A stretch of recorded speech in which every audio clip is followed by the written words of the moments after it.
Hello crafty friends, do you enjoy making mixed media type backgrounds for your cards, yet you're never quite sure what to do with them after you've made them? Well, if that's you, then this video should give you some ideas.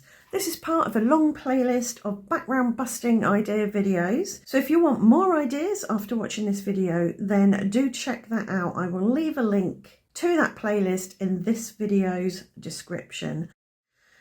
So today I'm going to work with these kind of smushy ethereal backgrounds. I've gone for fairly light backgrounds and I'll explain why in a minute. I have used this stitched rectangle panel die to cut them all down into stitched rectangles, funnily enough, except for this one, which was significantly smaller. So I just trimmed it with my trimmer and gave it a little white border. But what we're going to do today is make some aperture cards that have apertures, holes that you can see through to pretty patterns.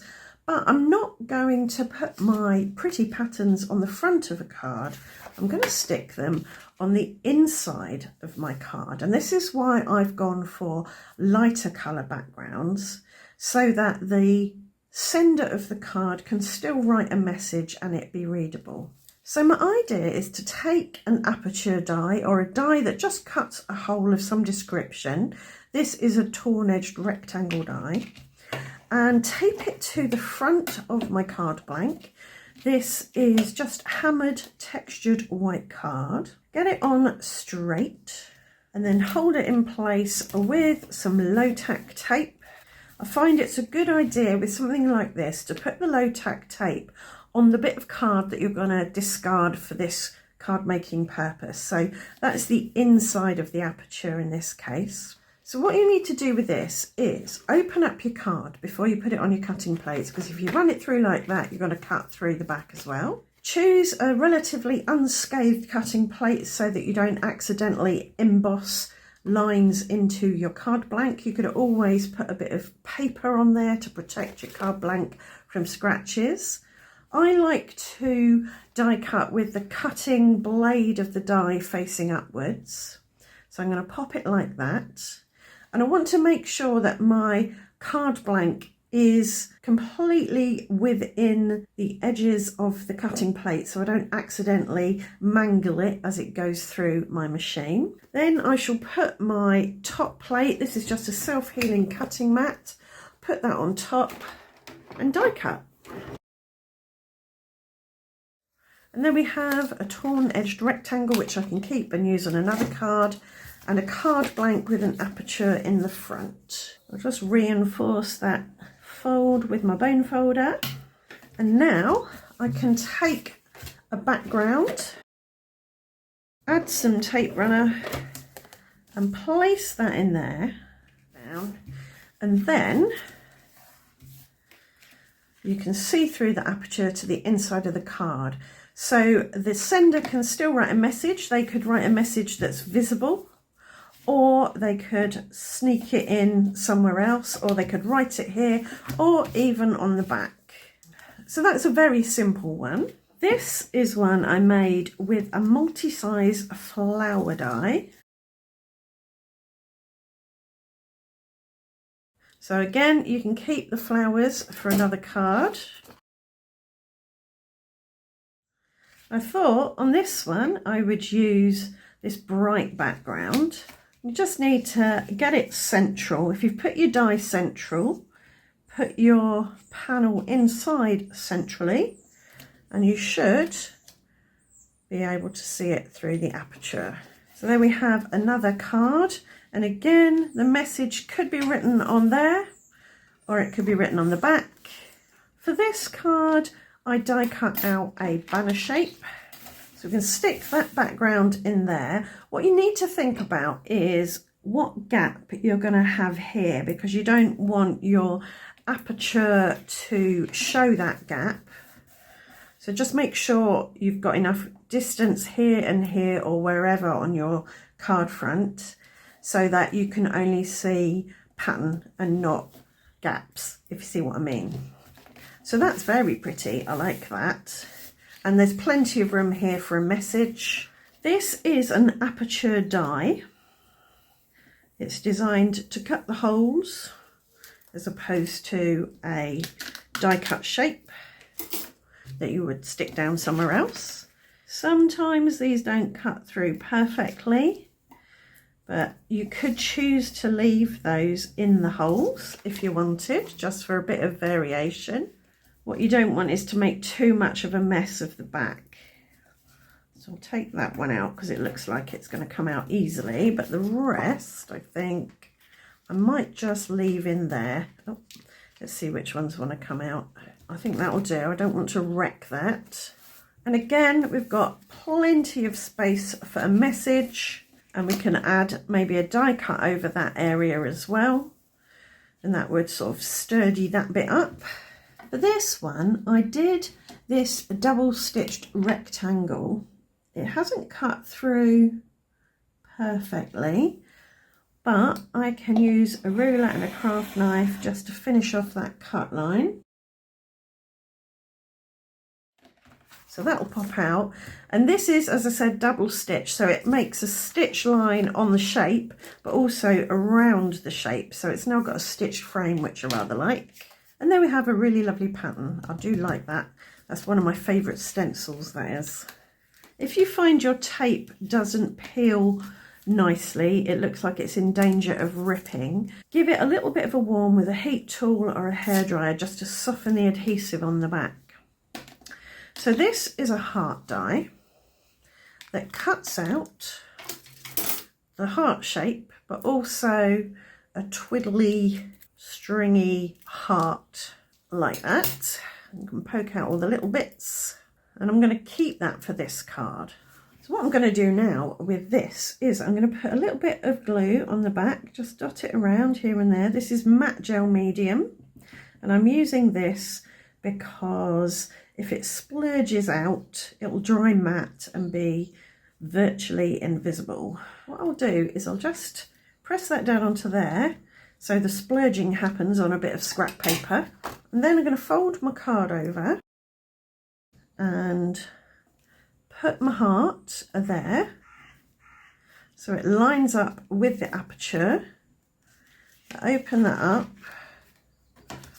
So now we've got a heart in the middle of the inside, and I'm going to leave that like that to dry. And again, there's room for a sentiment down here, and when you look at the card you can see the heart, but it's also on the inside. And for my last card today, I've got 3 little butterfly dies and a background that I made with pigment powders and bubble wrap. I think this was, might have been my 21 ways with pigment powder video, or it might have been one of my 22 ways to smush videos, one or the other.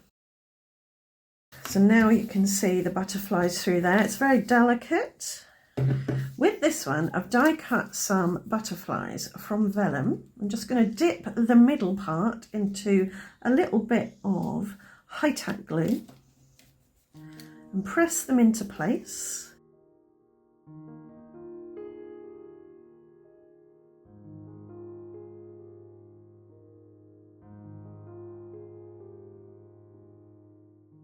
The high-tack glue should stop butterflies shifting around before it's dried.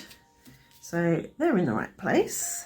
So I've cut some bodies for my butterflies, and I'm going to stick those to the front of my card. Same white hammered textured cardstock. I'm just putting glue on the head and antenna and the bottom of the bottom so that they stick to the card either side of the butterfly aperture. So the reverse of these will obviously be visible from the inside, but what you could do if you wanted is you could cut more butterfly bodies and stick them over there. In fact, I might do that. So I can put glue on the whole of that. It's not going to make any difference. Just make sure you line it up properly like that. And that gives you a nice neat inside. It shouldn't be visible from the front if you get it lined up properly. I'm going to cut some vellum bodies to go on here. Before I do, I'm going to put some double-sided sticky on the back of the vellum. That way my vellum butterflies will stick down without me needing to add any more glue. So I've taken the release paper off. I've got my butterfly body in my tweezers and I can line it up. Oops, she says. I could, if I tried really hard, line it up behind the body of the butterfly on the front. So of course you don't have to do both of those things on one card. You could just do that aperture with a background, or you could do just the vellum and not the bodies on here. So that's kind of two cards combined in one really. You could, what would look really lovely is if you ran these vellum butterflies through your die cutting machine with an embossing folder and added some texture onto there. I think that would look lovely.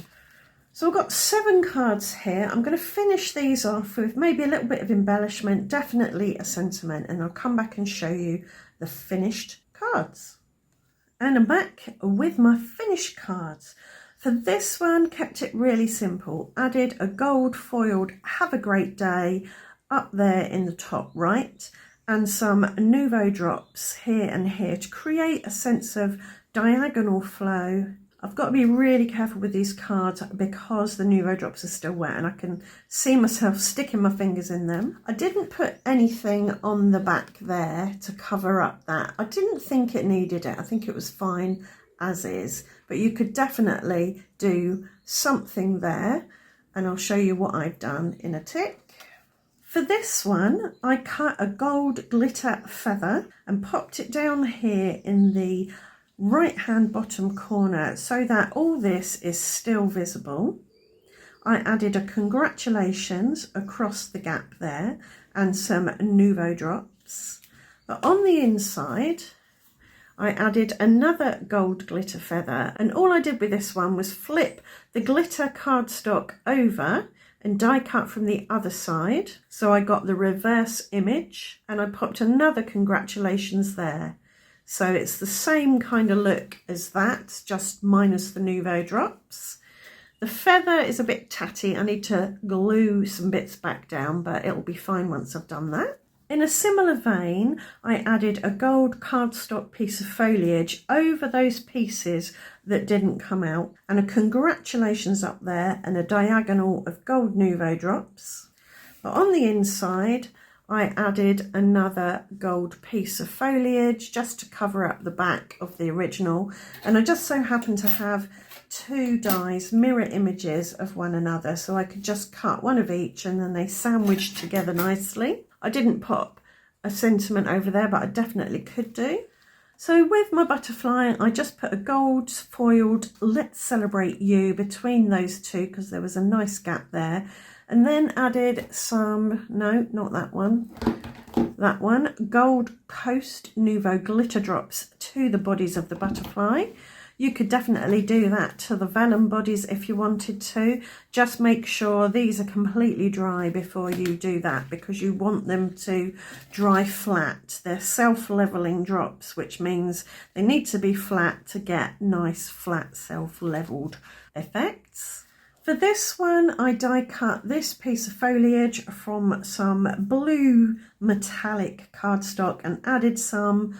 These are White Blizzard. This has an iridescent glitter in it. So 3 there and 5 there, and a pre-stamped and cut congratulations. On the inside, I put congratulations again just to cover up the back of that. And then I die cut this again, but from the reverse of the cardstock, and stuck it over the back. For this one, I used this Best Wishes die to die cut out this from copper rose gold cardstock and popped it on a bit of white cardstock and glued it across the gap and added some Nouveau drops again just to create a bit of a frame. On the inside, I stuck another one so that it's covered up, so it looks nice and neat and tidy. And then for my last card, my heart card, I put a happy birthday to you on the inside over the heart. So really I've transported the front of a card inside the card, and then just to frame the heart a bit, to give the front of the card a little bit of interest, I added some more of the Gold Coast Nouveau drops, 3 drops of 3 to create a bit of a visual triangle there. So that's 7 cards made by putting our pretty panels, our pretty backgrounds inside the card rather than on the front of the card. I hope it's given you some ideas of things you can do with the dies and the backgrounds that you have in your stash. If it has, please let me know in the comments, leave a thumbs up, subscribe, ring the notification bell, all the good things, and I'll see you back here very soon for another video. Thanks for watching. Bye for now.